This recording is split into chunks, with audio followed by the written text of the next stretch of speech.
हरे कृष्णा। राधे राधे आप सभी को।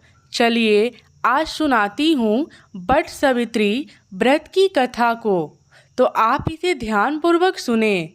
बट सावित्री व्रत कथा। विवाहित महिलाओं के बीच अत्यधिक प्रचलित ज्येष्ठ कृष्ण अमावस्या के दिन आने वाली सावित्री व्रत की कथा कुछ इस प्रकार से है। भद्र देश के एक राजा थे जिनका नाम अश्वपति था। भद्र देश के राजा अश्वपति के कोई संतान न थी। उन्होंने संतान की प्राप्ति के लिए मंत्रोच्चारण के साथ प्रतिदिन 1,00,000 आहुतियाँ दी। 18 वर्ष तक यह कर्म जारी रहा। इसके बाद सावित्री देवी ने प्रकट होकर वर दिया कि राजन, तुझे एक तेजस्वी कन्या पैदा होगी। सावित्री देवी की कृपा से जन्म लेने के कारण से कन्या का नाम सावित्री रखा गया। कन्या बड़ी होकर बेहद रूपवान हुई। योग्य वर न मिलने की वजह से सावित्री के पिता दुखी थे। उन्होंने कन्या को स्वयं वर तलाशने भेजा। सावित्री तपोवन में भटकने लगी। वहाँ शाल्वा देश के राजा घूमतेशन रहते थे, क्योंकि उनका राज्य किसी ने छीन लिया था। उनके पुत्र सत्यवान को देखकर सावित्री ने पति के रूप में उनका वरण किया। ऋषि राज नारद को जब यह बात पता चला तो वह राजा अश्वपति के पास पहुँचे और कहा कि हे राजन, यह क्या कर रहे हैं आप? सत्यवान गुणवान है, धर्मात्मा है और बलवान भी है, पर उसकी आयु बहुत छोटी है। वह अल्प आयु है। 1 वर्ष के बाद ही उसकी मृत्यु हो जाएगी। ऋषि राज नारद की बात सुनकर राजा अश्वपति घोर चिंता में डूब गए। सावित्री ने उनसे कारण पूछा तो राजा ने कहा, पुत्री, तुमने जिस राजकुमार को अपने वर के रूप में चुना है वह अल्प आयु है। तुम्हें किसी और को अपना जीवन साथी बनाना चाहिए।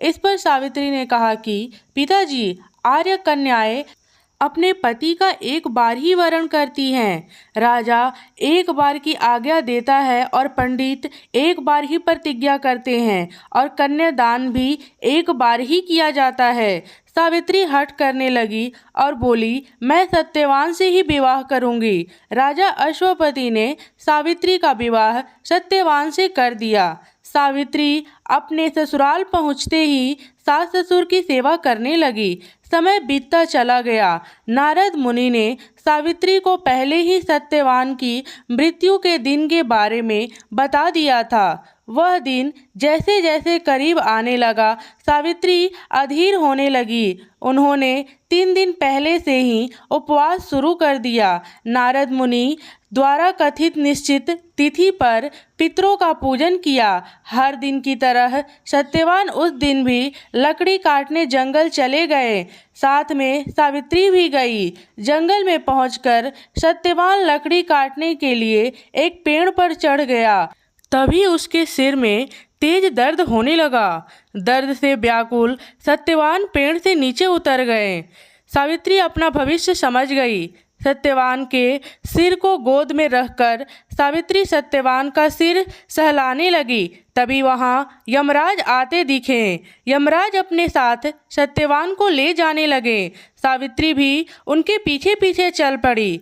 यमराज ने सावित्री को समझाने की कोशिश की कि यही विधि का विधान है, लेकिन सावित्री नहीं मानी। सावित्री की निष्ठा और पति पारायणता देखकर यमराज ने सावित्री से कहा कि हे देवी, तुम धन्य हो, तुम मुझसे कोई वरदान मांगो। सावित्री ने कहा कि मेरे सास ससुर वनवासी और अंधे हैं, उनके आप दिव्य ज्योति प्रदान करें। यमराज ने कहा, ऐसा ही होगा, जाओ अब लौट जाओ। लेकिन सावित्री अपने पति सत्यवान के पीछे पीछे चलती रही। यमराज ने कहा, देवी, तुम वापस जाओ।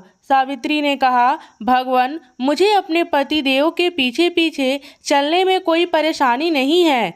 पति के पीछे चलना मेरा कर्तव्य है। यह सुनकर उन्होंने फिर से उसे एक और वर मांगने के लिए कहा।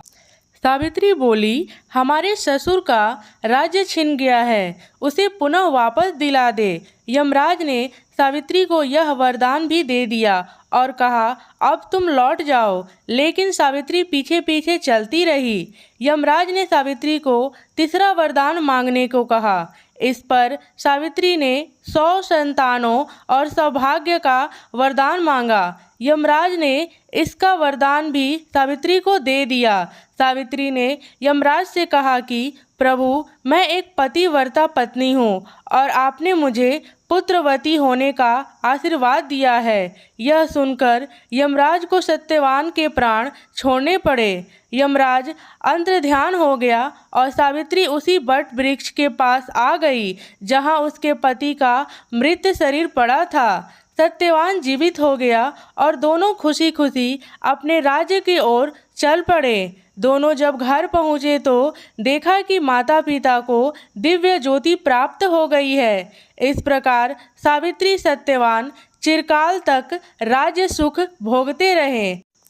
अतः पतिव्रता सावित्री के अनुरूप ही प्रथम अपने सास ससुर का उचित पूजन करने के साथ ही अन्य विधियों को आरंभ करें। बट सावित्री व्रत करने और इस कथा को सुनने से उपासक के वैवाहिक जीवन या जीवन साथी की आयु पर किसी प्रकार का कोई संकट आए भी तो वो टल जाता है।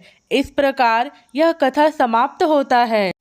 बोलो माँ सावित्री की जय, माँ अम्बे की जय। धन्यवाद। राधे राधे।